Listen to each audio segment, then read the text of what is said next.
ได้ปูโอนบอกตัวหน่อยดี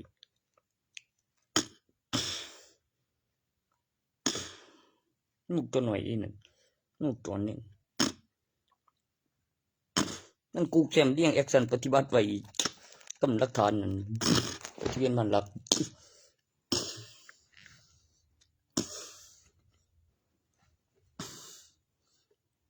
เงินเสือ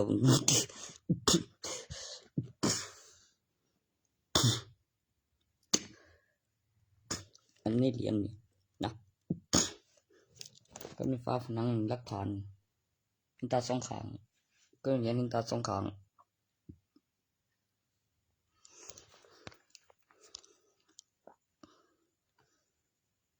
ตัวตาสองข้างที่สี่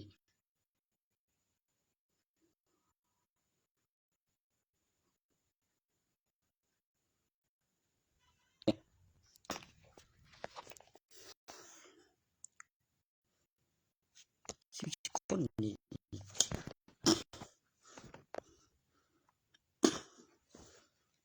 กูก็บอกเราอยู่ก็ตั้งกล้องแล้วก็วาด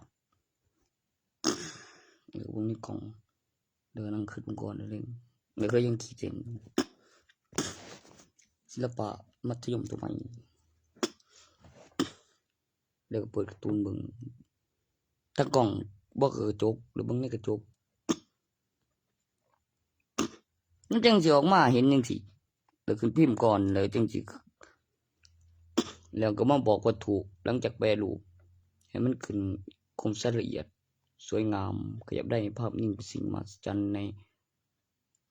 การเลือกวัตถุเหล็กดูดไม่ดูดนำไฟฟ้าเส้นกระดูกแต่แข็งกรัวไม่ขึ้นสนิมไม่เกิดบาดทะยักสรรพคุณสัมผัสปลุกเสกเมื่อไม่น้อยลง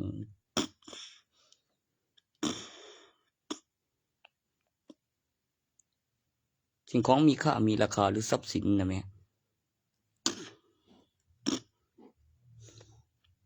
มุ้ยได้ใบ30ใบ14สม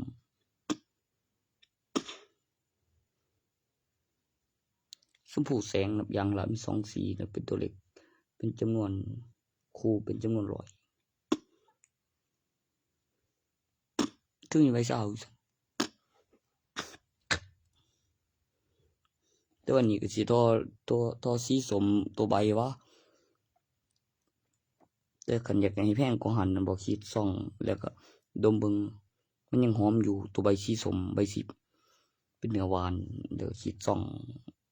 เดี๋ยวเกี่ยวแผ่นน้อยๆวางไว้ทีละแผ่นละแผ่นละแผ่นละแผ่นละแผ่นเดี๋ยวใส่องค์แล้วก็เอาตัวที่เขาว่าเนื้อหวานมายัดแล้วก็ขึ้นรูปใหม่เดี๋ยวดึงอัดนับ1แล้วก็ตั้งราคาแผ่นละไปรูปปลุกเสกขึ้นรูปขัน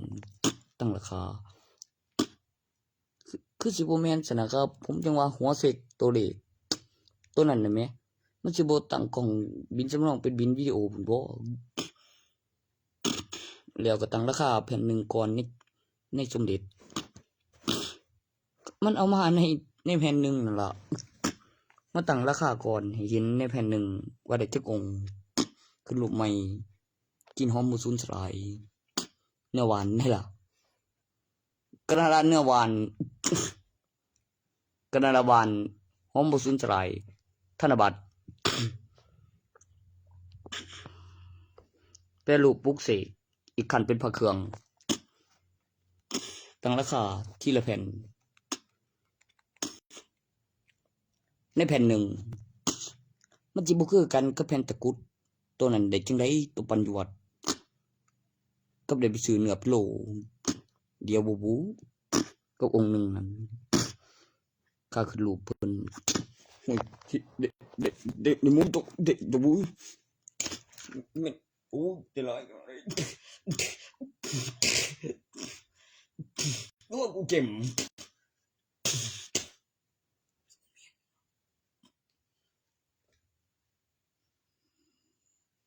ก็เป็นนี่ว่าบางร้าน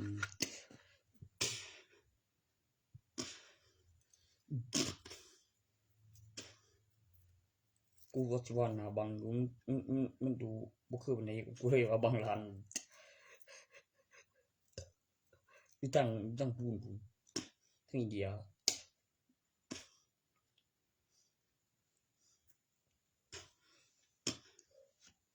ตัวมีหลักฐานวัตถุกับปีพศนั้นกับสิ่งกับเมืองจีนมีโดเรมอนแถวญี่ปุ่นศตวรรษที่22หลังจาก2,000 ปีในการขึ้นระบบของอุปกรณ์และมีข้อมูลการซิงค์ปฏิทินการจดจำการพัฒนาหลักฐานวัตถุเพื่อพิสูจน์ว่าที่ค้นพบแล้วตอบได้ว่ามะเฟืองปลูกอยู่กลางต้นกล้วยแล้วสุมดินแล้วแตกเหมือนออกจากกิ่งจากงาลากแก้วทะลุรากหวานดำดินเลี้ยงต้นกินผลเป็นปีท้ายปีออกดอกต้นปีออกหมากมี12เดือนผลแตกลายดาวนับลูกหนึ่งตอนลูกสุกหล่นลงถึงดิน1 เดือน30 วันแตกลายดาว5 แฉกมีการเป็นดอกในข้าวดาว ช่วงปีใหม่เป็นหมากพอดีให้เห็นผลช่วงสุดบ่สิ้นเดือนเกี่ยวกับผู้ที่สามารถพิสูจน์ว่าพุทธศักราชหรือศตวรรษแล้วก็แสดงถึงหลักฐานวัตถุที่มีการจดจำการพัฒนาของภายใต้สันบรรยากาศของประเทศไทยและการขยายตัวของสันบรรยากาศแล้วเกิดปฏิทินและข้อมูลที่มาก่อนในการเรียกของจำนวนทองแล้วน้ำหนัก1 บาทคือตราแผ่นดินในสมัยรัชกาลที่9มีกำไรวัตถุแปรรูปปลุกเสกค่าขึ้นภาพขึ้นรูปมีสูญสลายไม่น้อยลงสรรพคุณขึ้นเส้นมีค่าน้ำค่าไฟค่าแอร์ค่าห้างแล้วก็ค่าขึ้นรูปเป็นเส้นหลังจากผ่านการแปรรูปปลุกเสกมาแล้ว2 รอบจากรูปแบบของมนุษย์จากแกนเหรียญ10เป็นทองจากปอกมีปีพศเก็บไว้นานก่อนหน้านี้มีเนื้อนาคเป็นเหรียญสตางค์แดงเป็นรูปลายกงจักรส่วนเหรียญ5มีปริมาณที่มีสูญสลายเครื่องหมายเป็นสีเท่าปริมาณของเหรียญบาทจากเหรียญบาท1 เหรียญในตำนานของตราแผ่นดินแล้วมีเหรียญ50 สตางค์แล้วมันน้อยกว่านั้นมันมาในช่วงค่าขึ้นศิลป์ขึ้นผ้าขึ้นรูปดอกเหรียญ2 สีทองจำนวนชมพูแสงลายคืนนับอย่างละในใบมี2 แสง2 สีสีชมพูเป็นสีทองข้างมี2 แสงนับอย่างละคือ2อีกอย่างหนึ่งคือ200ใส่แบบข้อมูลที่มีรอยมีธนบัตร20เป็นธนบัตรรูปเป็นจำนวน10ต่างจากจำนวน100เป็นจำนวนน้อยกว่าจำนวน100เป็นจำนวน10เป็นจำนวนคู่มี200ในใบ200แลกใบ100ได้2 ใบมีใบ20ข้างละใบในใบ200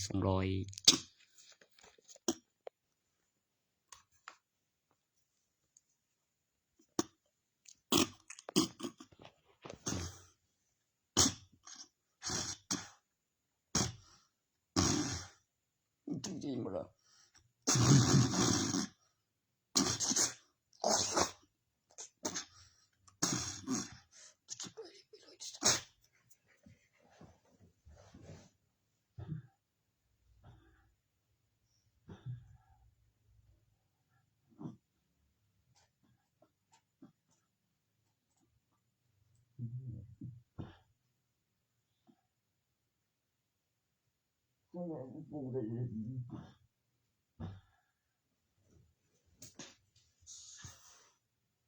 ไผว่า2,000ตรงนั้นสิผู้ไม่ผู้ที่หนึ่งผู้สุดหล่อมาจากตำนานแม่คนนั้นดีเสเปียนเป็นตัวเลขอะไรเฮ็ดจำได้เครื่องหมายไปถึงก่อนจำนวนตัวเลขน่ะบอกเฮ็ดจำได้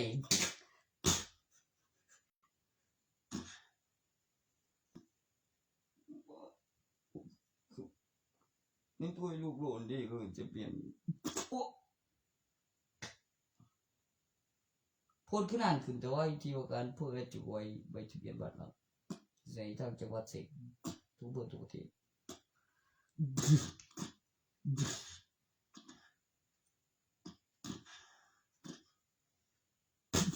โอ้ยโอ้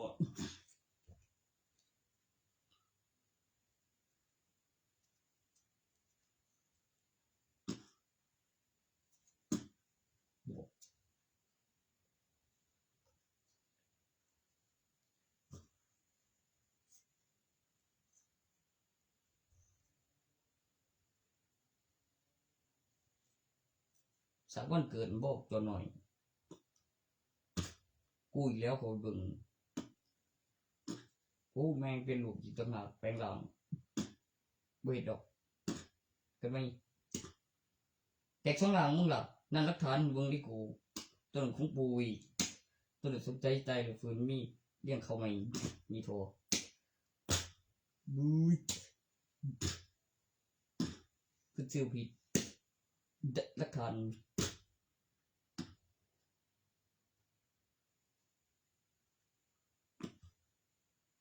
ยามเฮ็ดบุญจึงเห็นจึงทำหา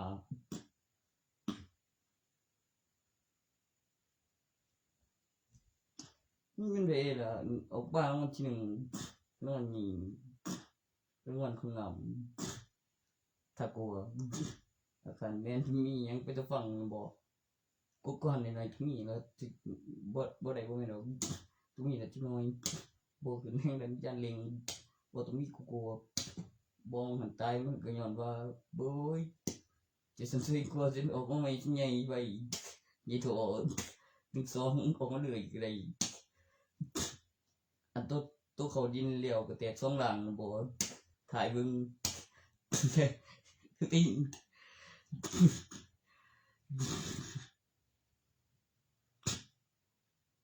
เว้ยออกแล้วแม่งกินมันจุกนิดหน่อย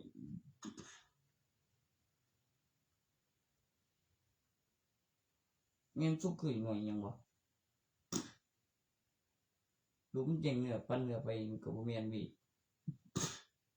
สุดเสียเจอไม่สิประเทศเนี่ยบ่กล้าลูกซื้อบ่แตกไปแล้วรับ2หลังอย่างนี้กับหาทางหันอยู่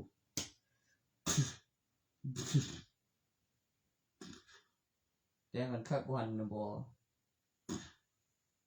อีคอนเฟิร์มมีจังคอนเฟิร์มจีแม่นาเสบิดตัวก่อนมีตัวอีกคนหนึ่งหน่อยคนนั้นวิ่งใจกระโปรงสกอตแม่งมัธยมบ่ได้ไปโรงเรียนดีเดี๋ยวอีกคนเพิ่มใหญ่หลายสตอกลีหน่อยแล้วสกอต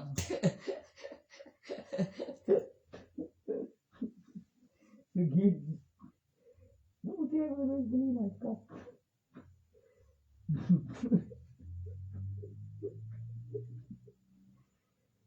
มาจากก่อน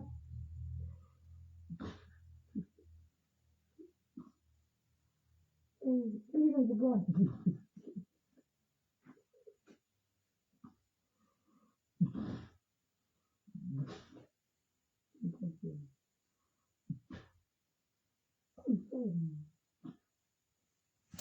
เรียกว่าของคอนเฟิร์ม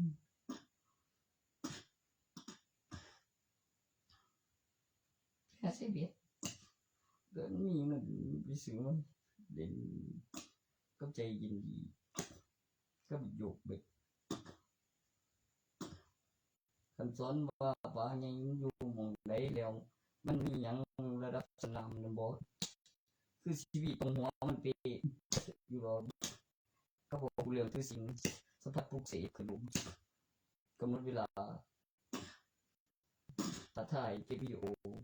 สมาว่างมาเบสดิเวล็ปเมนต์บอกไปก่อนไปหาต้องได้มาในการลงทุนในปุ๋ยทุนเดี๋ยวท้าทายนี่มาอย่าส่วนเสริญตัวใหญ่ยิ่งใหญ่ยิ่งนักเลงในน้ำปลาใหญ่กินปลาน้อยกูก็บอกมึงแล้วได้ยิ่งใหญ่ยิ่งนักเลงในน้ำยิ่งใหญ่ยิ่งนักเลงในน้ำบอก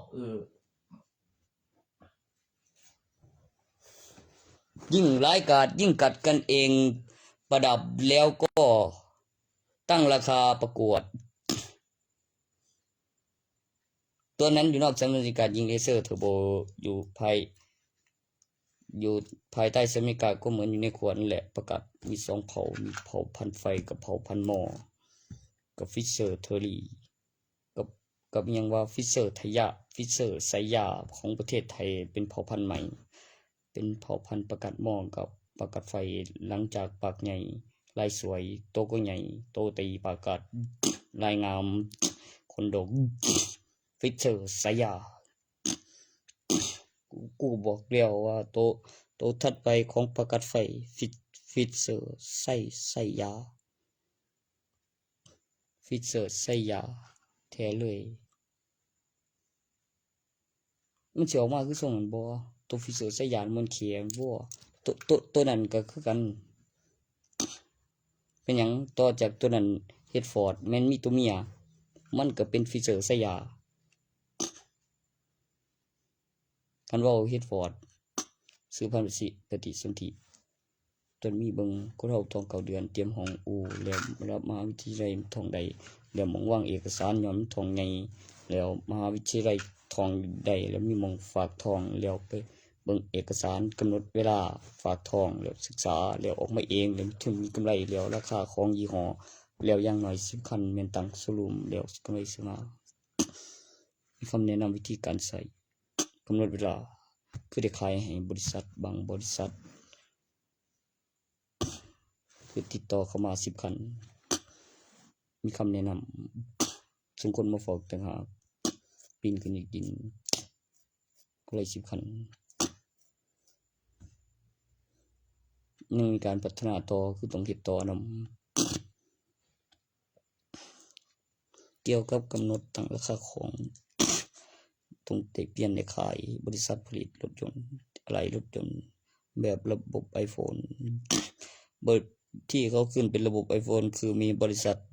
ผลิตอุปกรณ์ iPhone ที่ไปศึกษานั่นคือรุ่นใหม่ล่าสุดแกะออกเปิดดูแล้วก็ประกอบในราคาที่ชอบแล้วก็ใส่อุปกรณ์สะดวกแล้วตั้งราคาแล้วใช้งานได้อีก1 เครื่องแล้วอีก1 เครื่องที่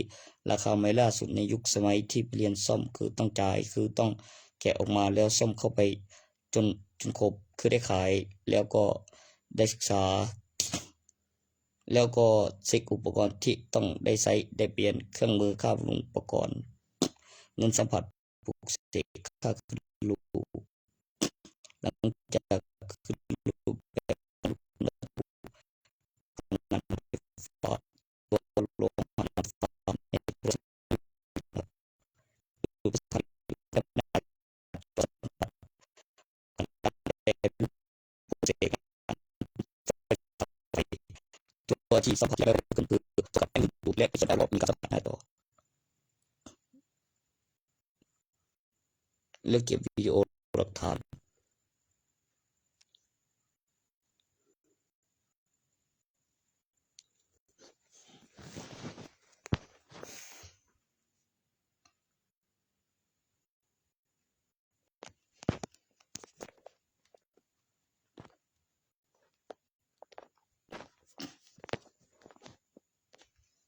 ตั้งชื่อยี่ห้อมาขาย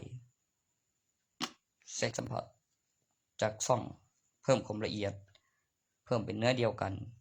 เก็บหลักฐานวิดีโอการพัฒนาในยุคสมัยนำไฟฟ้าฟิวสายแลนจอเพราะว่าสะดวกเฉพาะแล้วก็แตกอย่างนี้ขึ้นโค้ดเพื่อสแกนแล้วก็พิมพ์ระบบ iPhone แล้วก็รีโมทสแกนที่โค้ดกับกล้องติดปลายแล้วก็ดูในกล้องที่บลูทูธแล้วส่งเข้าเซตแล้วมันก็โผล่ในคอมจริงแล้วต่อตรงแล้วโผล่กล้องเมื่อเข้าโปรแกรมแล้วสแกนในอะไรแล้วกดเครื่องหมายเท่ากับค้นหาแล้วก็มีราคาอุปกรณ์ค่าเปลี่ยนสั่งของก่อนเพื่อไม่ให้ซื้อผิดในอะไรในการสแกนที่โผล่ขึ้นมา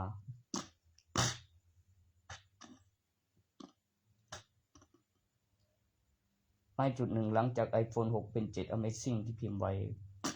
เพื่อความสะดวกในการจดจำการพัฒนาของจำนวนตัวเลขมากขึ้นในการสัมผัสเรียนซ่อมโทรศัพท์เริ่มจะจับไม้จุดความมหัศจรรย์วิเศษ Amazing มีการจดจำการพัฒนาและมีการตอบสนองต่อวัตถุขึ้นรูป Android ทั้ง4 ขั้น Android มาก่อน iPhone ประกอบหน่วยความจำแบบพกพาเป็นหน่วยความจำเครื่องขั้นโปรแกรม Fusion รวมตัว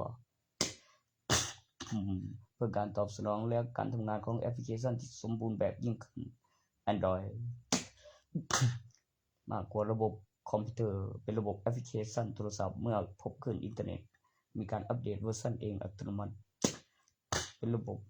แอปพลิเคชันโทรศัพท์ซิงค์ข้อมูลโดยอัตโนมัติมีการค้นพบในปีพ.ศ. 2567เป็นหลักฐานวัตถุเมื่อมีตัวต้นฉบับต่อจาก6เป็น7เป็น Amazing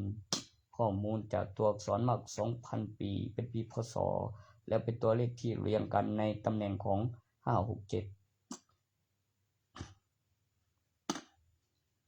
อยู่ในตำแหน่งที่มีการเก็บหลักฐานวัตถุบินวิดีโอเป็นบินสำรองซิงข้อมูลโดยอัตโนมัติของแอปพลิเคชันโทรศัพท์และประกอบภายใต้ชั้นบรรยากาศเอาซาวไซย่ากลับมานะครับอยู่ดวงหนึ่งแล้วหมายจุดตั้งชื่อ CH หนึ่งเดียวในจักรวาลพัฒนาเส้นระบบ iPhone หมายจุดหนึ่งมาตรฐานสมดุลสมบูรณ์แบบสำหรับการใช้งานเป็นอุปกรณ์ทันสมัย CH หนึ่งเดียวในจักรวาลหัวข้อมาตรฐานสมดุลสมบูรณ์แบบสะดวกต่อการใช้งานเป็นอุปกรณ์ทันสมัยเป็นหัวข้อผลิตอุปกรณ์และข้อมูลที่กลัวและข้อมูลที่มีการจดจำการพัฒนาของเวอร์ชันใหม่และมีการอัปเดตของจำนวนตัวเลขเพื่อจำได้ในการรวมตัว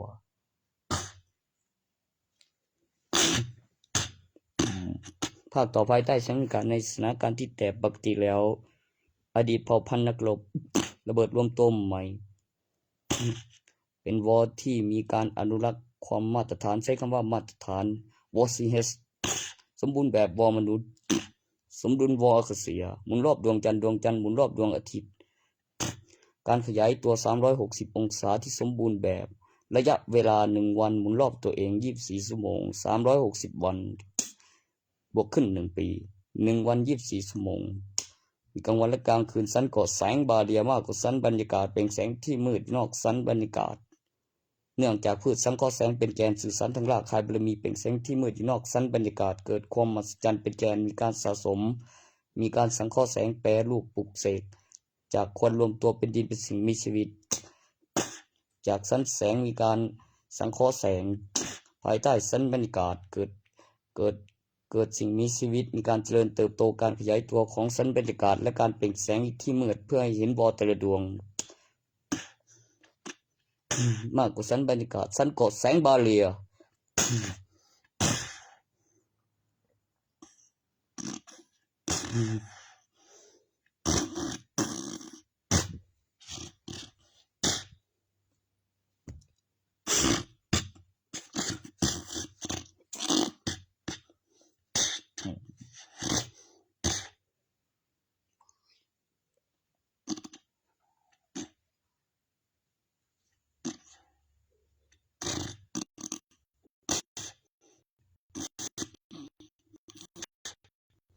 เกมกีฬาที่ยุติธรรม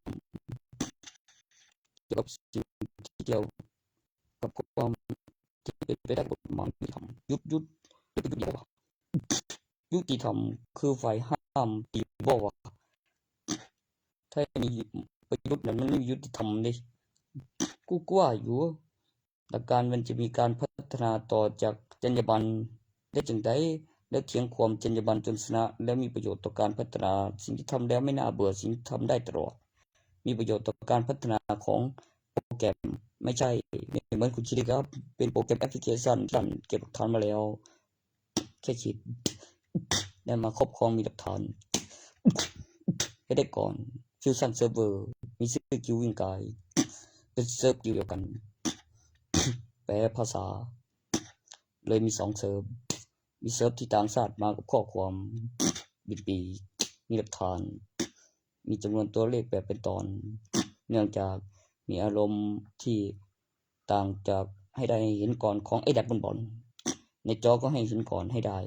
หาที่วางรอกล้องจอเบิ่งล่ะตรงนี้แบบเทียงต่อว่าในจอเบิ่งเด้อกูได้มาครอบของถ่ายรูปแจ้งตำรวจให้เบิ่งโอ้ยแม่งขึ้นเทวดาน่าจะรวยต่อจากนี้เบิ่งให้ได้เห็นก่อนนั่นก็ให้ได้มึงแบบนี้ล่ะเดี๋ยวไม่หลายอย่างตัวตนแล้วก็ข้อมูลลงทะเบียนซิมตำแหน่งที่ปลอดภัยใบทะเบียนบ้านพอมีห้องสแกนโค้ด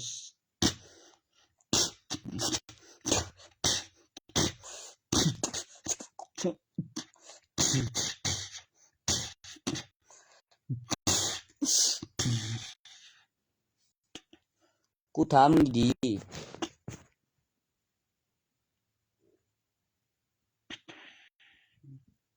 มึงถึงไหนแล้วแต่ตอนนี้มึงก็ยังไม่ตายเด้อหรอ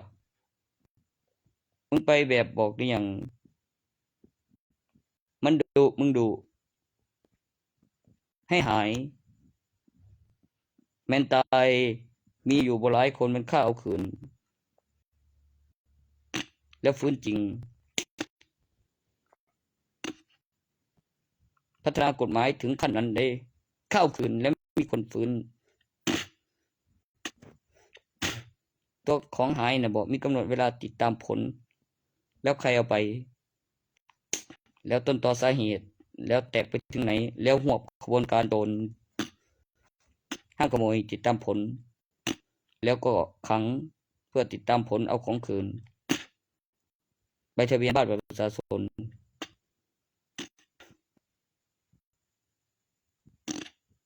คดีนั่นแหละมากกว่าเยาวชนฝากขังเฉยๆเพื่อไม่ลืมตัวเยาวชนผู้ปกครองมีความผิดขโมยของตนเองขโมยของผู้อื่นถึงเป็นโจรแสดงหลักฐานบัตรประชาชนใบทะเบียนบ้านต่อจากบัตรประชาชนตัวตนของคนในรูปแล้วก็ตำแหน่งที่ปลอดภัยในห้องเขาเรียกสิ่งที่ทำแล้วแสดงถึงตัวตนของตนเอง1 ID ต่อจากบัตรประชาชนเพราะมีห้องสแกนโค้ดจำนวนการจดจำการพัฒนาการนับเวลาที่ใช้งานของจำนวนตัวเลขเบอร์โทรเบอร์22ในไลน์23ตัว06 222 187 82เลขท้าย2นำหน้ามา3เป็นตัวตองมี3หน้า3หลัง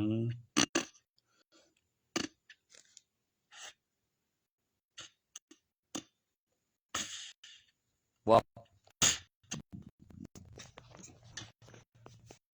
คำอธิบายที่ต้องให้ชาวต่างชาติทราบด้วยนะครับรอสักครู่กับ USA องค์กรนาซาได้พัฒนาเป็นวอลมนุษย์หลังจากรัฐบาลโลกที่มีการเรียกวอแหวนวิจัตวาอ่างรอเรือสมดุลที่ไม่หล่นลงมาในการขยายตัวของจักรวาลที่สมบูรณ์แบบ